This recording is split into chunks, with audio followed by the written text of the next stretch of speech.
All right, everyone, back for another edition of Drummer Nation, and it's me and my buddy Adam Nussbaum today. How are you, my man? I'm staying on this side of the grass, and always better to be seen than viewed. Well, in your case, it's great to be heard too, because you play so wonderfully. Well, I get lucky sometimes, so that's a good thing.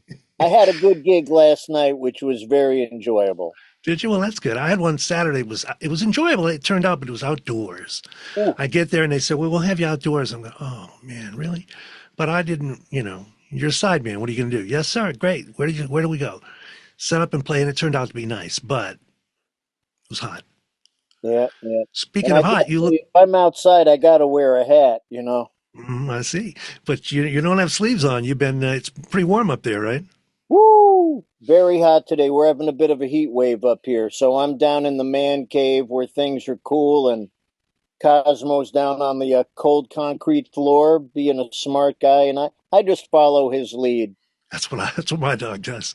You know when they're lying on the tile or the concrete or something that they got a handle on things that maybe we don't. Amen.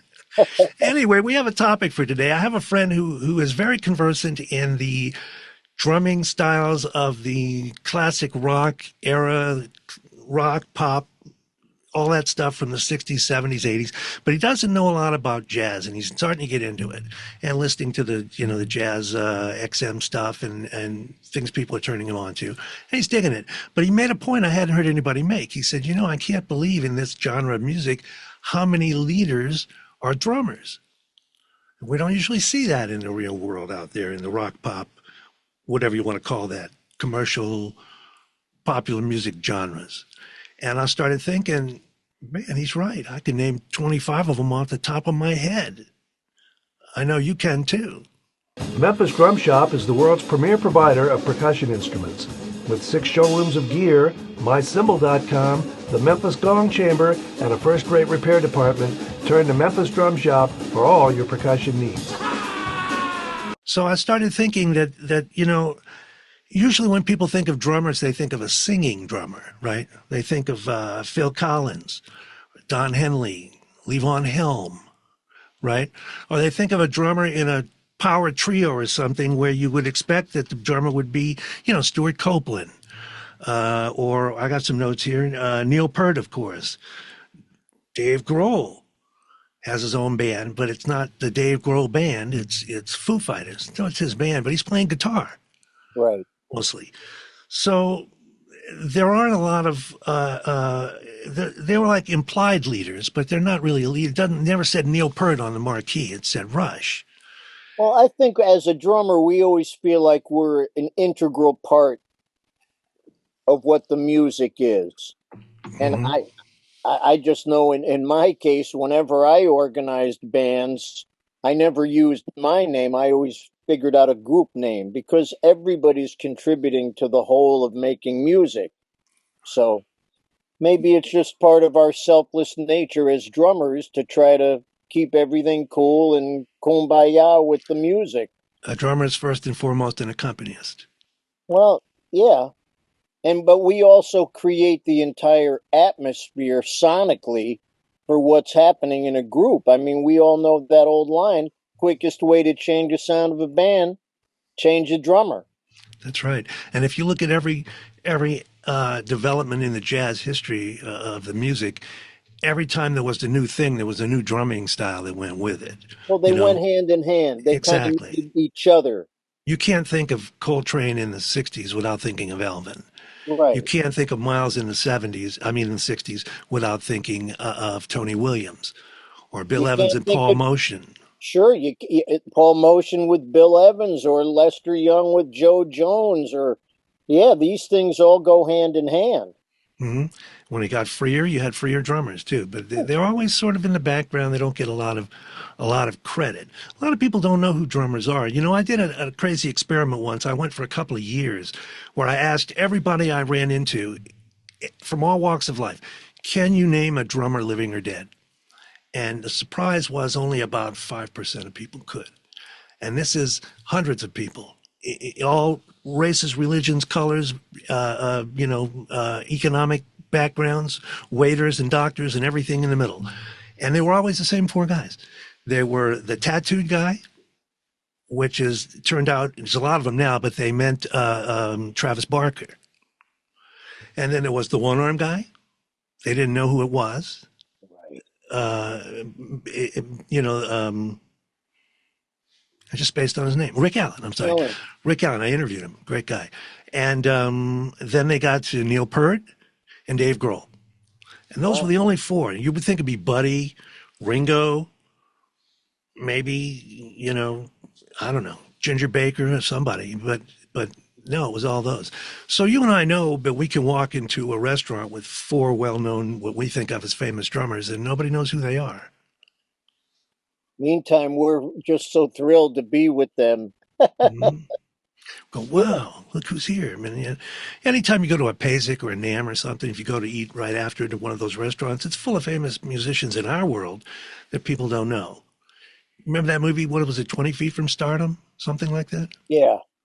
Where these guys are on the road with the greatest musicians in the world, but nobody knows quite who they are. So there are some drummers, though, that we think stand out as leaders.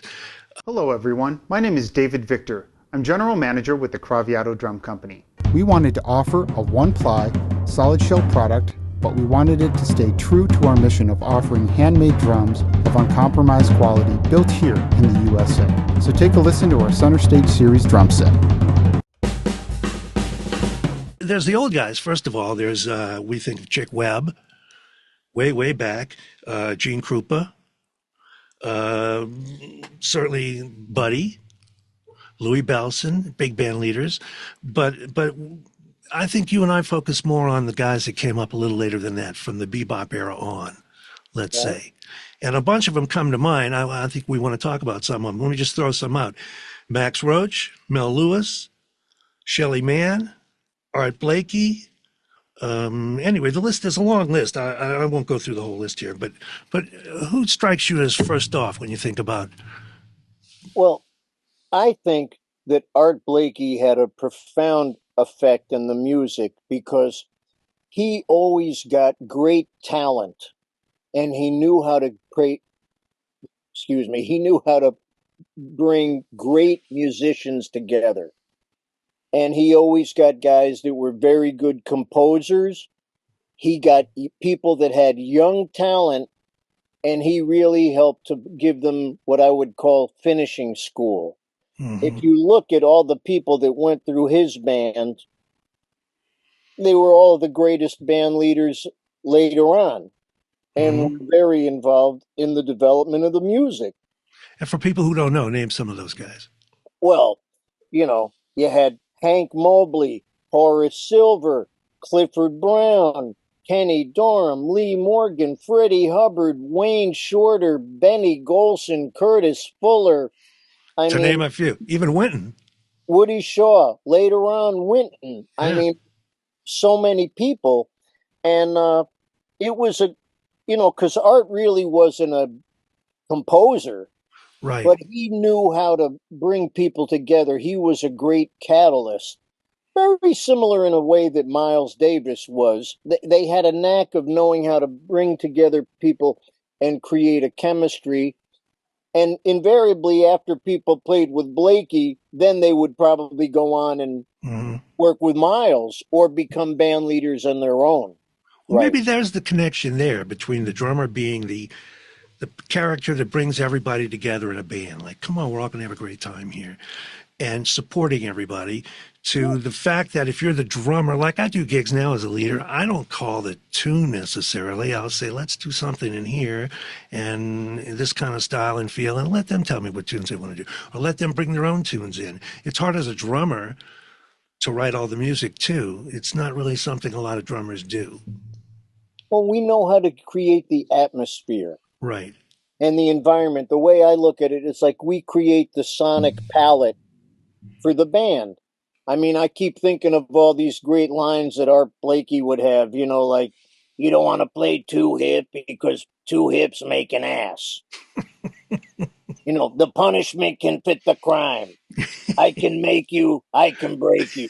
I mean, he's right, though. What's so wonderful is, when you hear him in his own bands and he's the leader, you can hear that he's really creating what's going on with shaping the music. And even though they're small groups, they have arrangements and things almost like a big band, Right. but small. And then when you hear him as a sideman, he knows how to be the appropriate accompanist. And at the same time, creating the appropriate vibe when it's somebody else's name being the band leader. And he was just fascinating. And it's incredible because of all the amazing people that went through the ranks of the Jazz Messengers. Yeah. And Just to see him was incredible. And just the commitment and just the feel that he had and just that that. prime kind of thing. I saw him a few times. They called him the volcano because he was that, It was that. Yeah, and he better had play that with that. press roll, which was like a tidal wave coming in. Take you out of your chair, man. Yeah. When he would hit the cymbal at the end of that, man, it took you out of your chair. Yeah, I mean, his spiel was so fantastic. And we have to remember, he came out of Pittsburgh, and when he was young, he played with Billy Eckstein, the great singer, who had maybe one of the first bebop big bands. With Dizzy and Bird in it. Yeah, I mean, he had a lot of great people that went through that band. And, then I think he started doing things in the late 40s, early 50s. And for those of you that don't know, a great record to listen to is Art Blakey Live at Birdland with Clifford Brown, Lou Donaldson, a young Clifford Brown. And he just gave an opportunity for a lot of players to really develop and mature as such. Hey everybody, how you doing? This is Bobby A, and today I wanted to tell you about how much I really love the Hudson Music digital app. Okay, now, check it out. It's an app that you can get for your device, and you can purchase books from the Hudson Music digital store and have them stored right on your device. The great thing about it is you always have it with you, and any content that might be video related or music related is right there at your fingertips. It's a wonderful resource. That story dovetails right into Max Roach with his, he gave Clifford Leader, his Max Roach, Clifford Brown quintet. Yeah. And if anybody doesn't know those recordings, man, Clifford's on fire for everything and just absolutely amazing. But Max is really defining the solo drumming idiom and the musicality of playing fours and eights and choruses, and it all sounds like music. You can follow the melodies through everything. Just amazing. Max was an amazing musician, and the band that he had with Clifford, it had Richie Powell, who was Bud Powell's brother, on piano. A very good bass player, George Morrow, fantastic. These guys weren't concerned with being soloists, the bass players. They were concerned with being supportive entities in the rhythm section, playing bass, B-A-S-E. And they had Clifford, and originally it was Harold Land played tenor, and then after that, Sonny Rollins came in, and the front line of Sonny Rollins and Clifford Brown, astounding. And the way these guys could play fast, yet be really improvising at those tempos. Not that many people are really improvising at those fast tempos. I've been practicing a lot at 300, chord note equals 300 and up. And I can play time there, but to really truly improvise and do fours and eights and all that stuff, that's quite a challenge. Well, it's one thing to be running vocabulary. It's another thing to really be improvising and taking risks when it's that fast. That's not easy to do. And there's only a handful of people that I can think of, and Clifford and Max were those. So was Blakey. Yeah. Yeah, well, Art Blakey, that's another thing all in itself, because it's just fascinating. For me, we all know a drummer doesn't get a gig because he takes a drum solo. Right. 90% of our job is accompanying other people and knowing how to help them sound the best they can.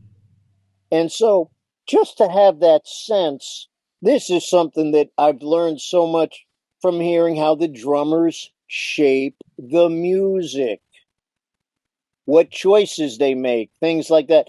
But there are so many great Art Blakey records. There's, Live at the Cafe Bohemia with Hank Mobley. Have you And ever heard a bad one? Have you ever heard a bad Art Blakey album? no, So you guys, you kids, if you're listening and you don't know who he is, just find any Art Blakey album and it'll get you started. yeah, I mean, if you know who Weather Report is, Weather Report incorporated Wayne Shorter. Wayne Shorter, before he had Weather Report with Joe Zawinul, he played with Miles Davis. He played with Art Blakey. He played with Maynard Ferguson. These people, they served their time Right. getting their craft together. Do you think some drummers try to be leaders too soon? Like they haven't had Yeah. that experience of being a sideman for a lot of great players and being on albums as a sideman, developing that career first? Well, we're in a different time now Yeah. than how things were, 50 years ago, 60 Mhm. years ago. The community used to afford opportunities for work. I mean, we listen to all those records that we love from the 50s and 60s. We have to remember they were playing 30, 40 weeks a year, Right. like 6 nights a week. Mhm. You can't practice that. And, No. by doing it, that's how you really get better. By working together, getting your ears together, learning how to work, knowing what works. These things it's different now. So now a lot of people through social media and everything are trying to get out there and do things utilizing what's available to them because it is a different time than it used to be. Absolutely. Absolutely. And I don't know what the answer is going to be because Nobody does. it's a changing time. We're analog people. Now the kids growing up are digital. It's different. This takes time to figure out. And And it's just starting, really. We're just at the beginning cusp of this thing. yes, yes. And none of us know where it's going. I don't think we could pretend to. Let's talk about Shelly Manne, West Coast drummer, and most of his guys were associated with the West Coast. Although the West Coast East Coast thing was really, He came from New York. he came from New York. I know Mel Lewis was out in L.A. He was in New York. It was just players finding where they could fit in and work and be happy. Well, these guys also were very fortunate. There was the upcoming whole scene with movies and television. Right. And these guys were very equipped. They'd had a wealth of experience, so they could come in and play TV shows. They could do soundtracks. They could do things like that. They had the wisdom of experience. And out there, you could stay and be working in the studios all day and all night and not having to get on a plane or getting on the bus and have a Right. nice life. And many of them did. They had been on the road and did the big band thing and usually got to LA and said, man, this is paradise here before it was all smogged out. And it really was paradise. And they could find lots of work. And they were exactly well suited for it because they could read their asses off. They could play any style and they could improvise. Right. And all the music for TV and movies and everything else and Vegas acts and all were all sort of built around big band jazz Right. as the background for it. That's why the Tonight Show had a big band all those years. Yeah. Every artist came on, they sang with the band because that's what their shows were written for. Right. So all those cats did it, had a great living out there. But was there a West Coast sound, do you think? I think there might be. Well, somebody once said to me, it's different when you come inside from the freezing cold and you get under the bandstand and you want to hit it than if you're coming in from like 85 degrees being out in the sun all day. You feel a little different when you have that going on. It's And the weather. That's what it is. but I think I don't know how you would say that West Coast thing. I mean, maybe they kind of think of like, Chet Baker, where things were a little cooler. A little cooler. They think of more like ensemble written things, though the birth of the cool was in New York. You know, You know, um, I don't know. this is when labels kind of start blurring. Right, And right. that's why I call myself a musical erasist. Let's I erase haven't what. heard that one. I like that. I mean, I grew up with all kinds of music. It Yeah, wasn't like this is good and this is bad. It's like right. I liked honest music.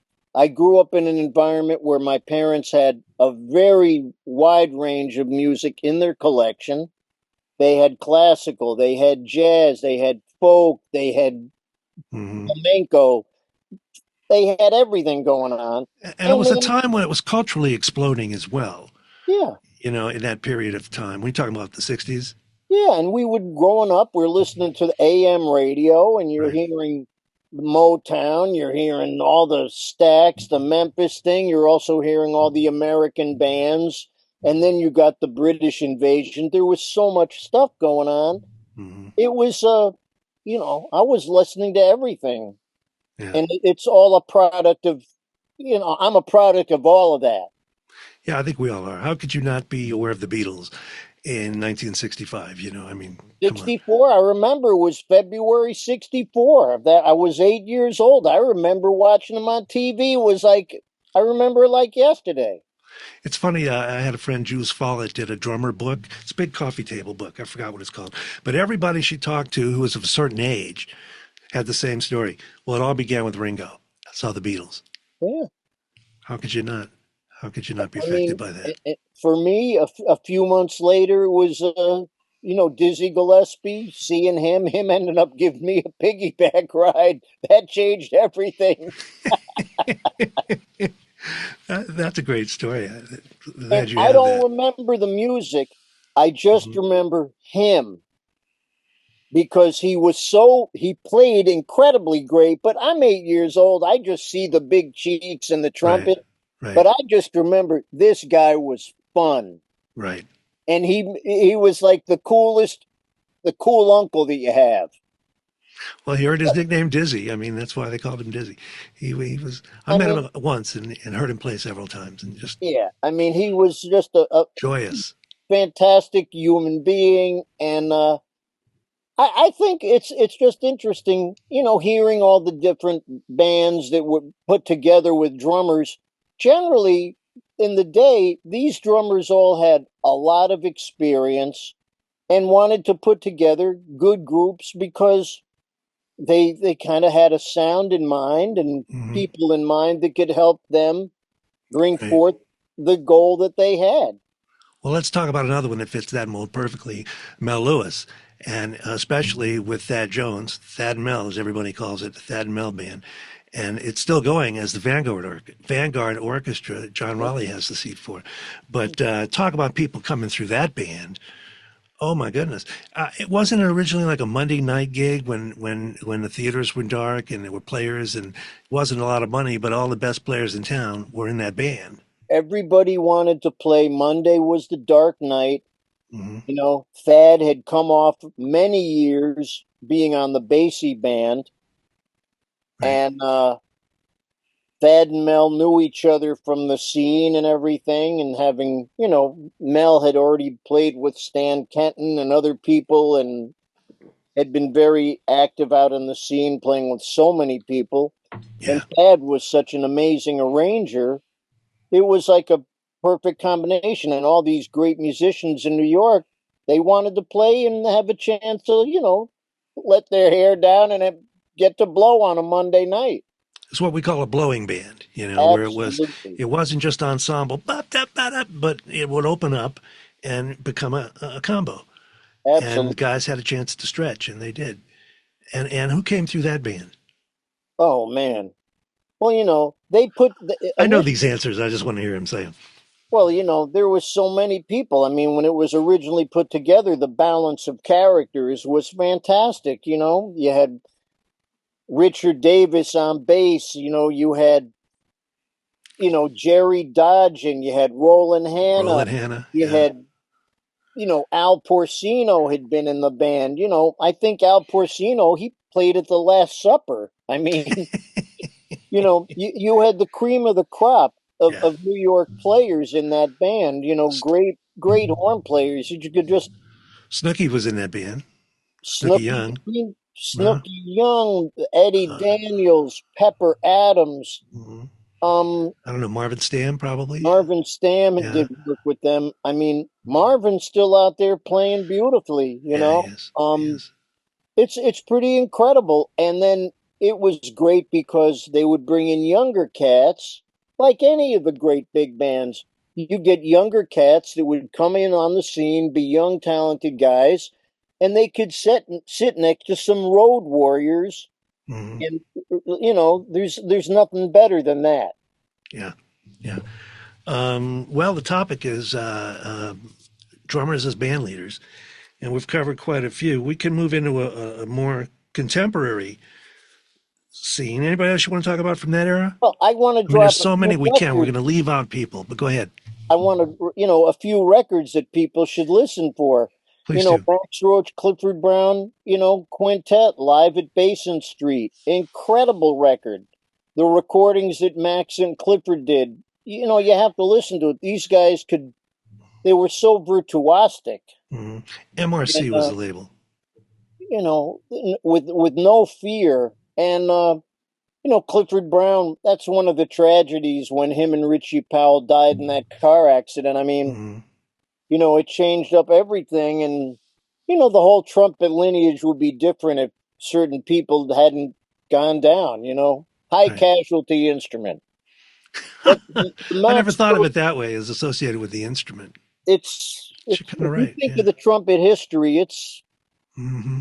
it's something. If the certain cats didn't go down along the way, Fats Navarro, Freddie Webster, Clifford, Lee Morgan, I mean Booker Little, Woody Shaw, so Woody Shaw. many Yeah. younger cats who went down. Roy Hargrove, Wallace Roney. I mean, wow. I mean, I never thought of it as associated with that instrument, but that's a good point. yeah, it's fascinating. But then Max Roach had a band later on.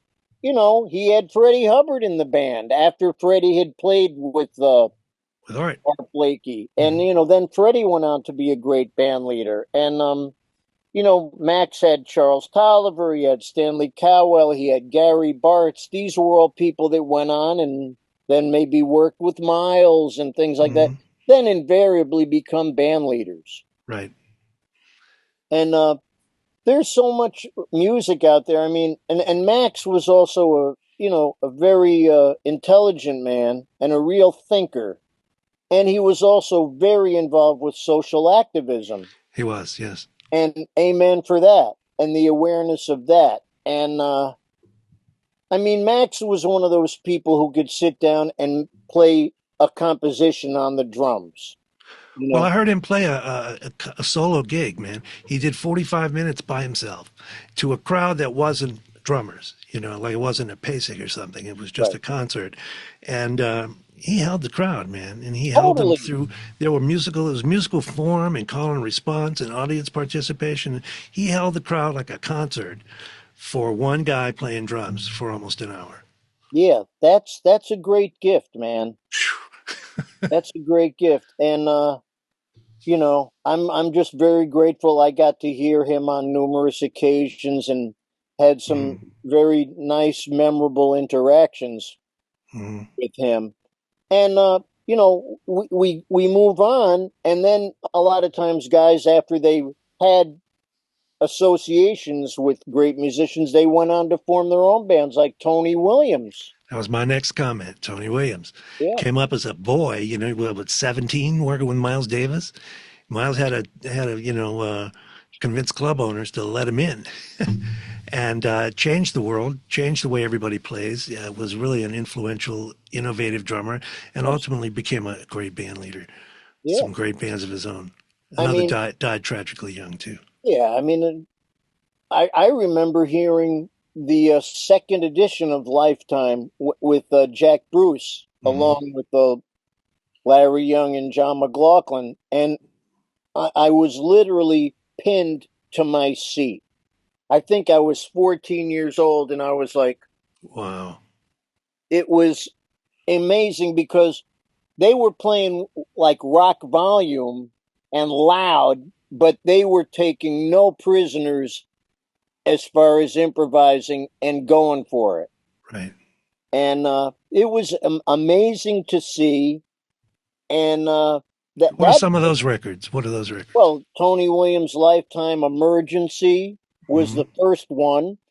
And then the next one that featured Jack Bruce was called Turn It Over. And that band was that changed a lot of things around for sure. I mean, there were some other groups that were kind of incorporating jazz and rock together. Hmm. A band called the Free Spirits. Bob Moses, I think, was involved in that with Larry Coryell, Jim Pepper. They never really got the visibility Hmm. because, Tony, he came out of Miles's band. So right there, he had a lot of, public acknowledgement as A lot of such. cred. Well, another one that did that and had his own band, we had as a guest recently, Billy Cobham. Absolutely. He had some groundbreaking albums. For sure. Spectrum, yeah. Um, well, any moving, you have some younger cats now too. Well, Erskine's had his band for a long time. He's kind of in the middle there, chronologically. Dave Weckl, Yeah. Steve Stanton Moore Smith. has Steve Smith. Stanton Moore has a trio now, and he's also Galactic is his band. Um, I don't know. I like I said, we can name them on and on and on in all genres, but summation would be what? That the drummer has a tremendous influence in the sound of the band Absolutely. and the feel of the band. I mean, even in pop records, you can tell when it's from by listening to the snare drum. You know, that's an '80s snare drum. I mean, listen to like the Eagles snare drum versus Stuart Copeland. You know, so the drums have a tremendous influence in that, and the sportive nature of drumming, the personality of drummers that sort of bring everybody into the kumbaya thing. Yeah. I mean, I think of somebody that has just the amazing depth of experience like a Peter Erskine. Here's somebody who grew up as a child prodigy, played with Kenton, played with Maynard, played with Weather Report, goes on to then put some of his own groups together, then creates an ECM trio with John Taylor and Polly Danielson, a complete 180, Right. just showing the scope of his abilities. Oh yeah. And I think that's really something when somebody can cover that much territory in an honest fashion. Exactly. What was the movie? It was oh, I'm blanking on the movie, but it opens with a theme, and I'm hearing that's Peter's ride cymbal. You know, it was it's that L.A. movie. What was it called? Sorry about that. I'll put it up on the screen.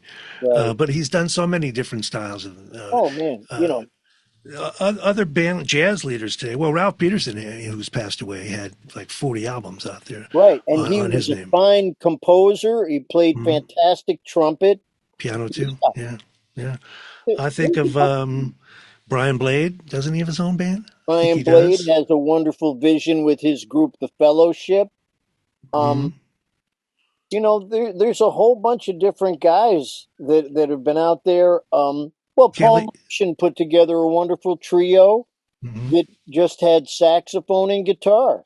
Right. Joe Lovano, Bill Frisell, and those guys have gone on to become major leaders on the scene as well.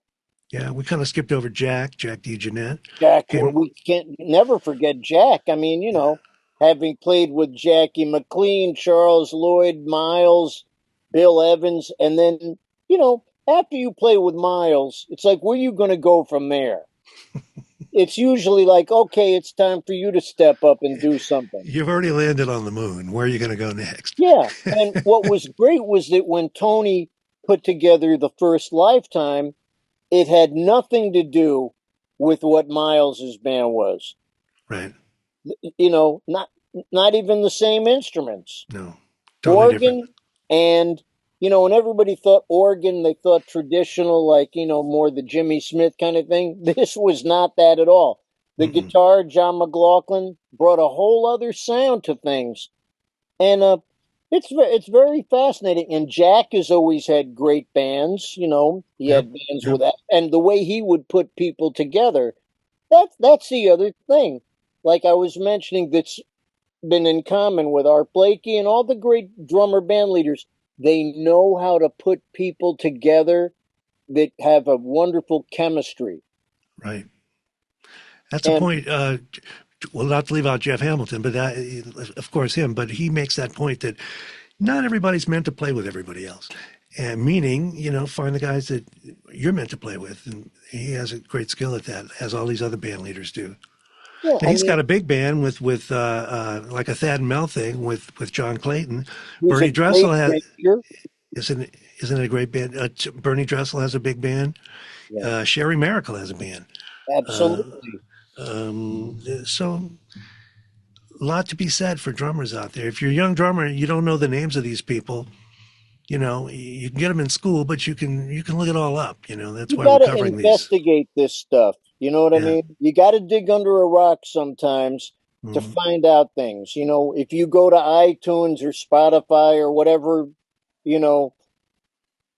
software app you use to listen to music, it's not going to tell you the things that we used to see on liner notes and things like that. Do a little research. If you're interested in something, get some history behind it. And, you'll see that there's really a lineage and a tradition to what's going on. Nobody's doing anything new. It's just the way of putting things together. Good time is good time. Good sound is good sound. Knowing how to listen and react. These things are all timeless. I've heard people say the 20th century was about innovation. 21st century is about synthesis. You're not going to play anything nobody's played before. How are you going to pull it together in a way that represents you and the people you're with in today's world? Right. And it changes all the time. Yeah. It's like New York. It'll be great when they finish it. I mean, for me, I still like to hear music that I feel. Something that evokes an emotional response. I'm not concerned with velocity. I'm not concerned with those things. I'm concerned with emotion, feeling. How did it make you feel? What did it bring? I mean, I still hear Louis Armstrong, and he sounds like he's from the future. Yeah. He can make me laugh. He can make me cry. Great phrasing, great emotion. He's know him, know anything. You and I agree on that. He's the most significant musical artist of the 20th century, if you ask me. And if you don't know about that, you got to dig in. You got to turn some rocks over. You're not going to get it by hearing him sing Hello, Dolly. Right. I mean, it's fascinating. I used to, when I would do clinics, sometimes I would play a version of him doing Stardust from 1931 or 32, where the band is just playing like half notes. But to hear his time, his phrasing, he's one of my favorite recordings that you just mentioned. He's floating over the whole thing, man. Yeah, does he know where he is? Yes, he sure does know where he is. Totally. It's like somebody once said, it's almost like Muhammad Ali. He could float like a butterfly and sting like a bee. And beautiful. That's what I love it, because it's something that you feel. And, something where the blues is in there. That's right. And I don't want things to get too intellectual. Music is supposed to still have a visceral effect on you. Exactly. You want to be able to dance. It's like, I don't want to hear everything from the neck up. I want to hear more things from the waist down. Then let's find something in the middle. Well, if you're a player now, or you're just a music enthusiast, and you're finding we're not putting any genre down, but if you find some that are kind of set in computerized everything, tracks and corrections and pitch correction and beat correction and all that, that's all great. But if you want to hear some real passion, you can look for jazz music. You can also look for some drummer-led bands because that will turn you on to everything. Yeah, I mean, there's so much great music out there. And, the reason that these drummers were so good at putting bands together is that they had experience playing with great musicians. And they knew about what works, what doesn't work, and also taking that risk. Right, right. So this is something that's very important. I mean, we all know. I mean, think of any band you like, and if they change the drummer, how it changes the sound. Or even if you hear one element of a group change, when there's maybe somebody subbing, changes the balance, changes the way things are. It's fascinating. It's fascinating. It's great when you get on the bandstand with people and we're all of one mind and we can all surrender, listen, react, and respond where nobody's trying to show anything except work for the common goal. That's like when you hear great bands, the sum is greater than its parts. I can't improve on anything you've said, Adam. Well, Let's write it all up and sign it into law. I think I have a firm grasp of the obvious. I think it's way deeper than that. All right, Adam, we'll let it go. I was wondering if we'd have enough material. We're going in an hour now, and we could do another hour. Man, we could keep going, and just thank you for having me, Michael. Oh, it's my honor. Stay cool in this heat wave. You bet. All right, brother. See you on the flip side. Take care. Thank you, man.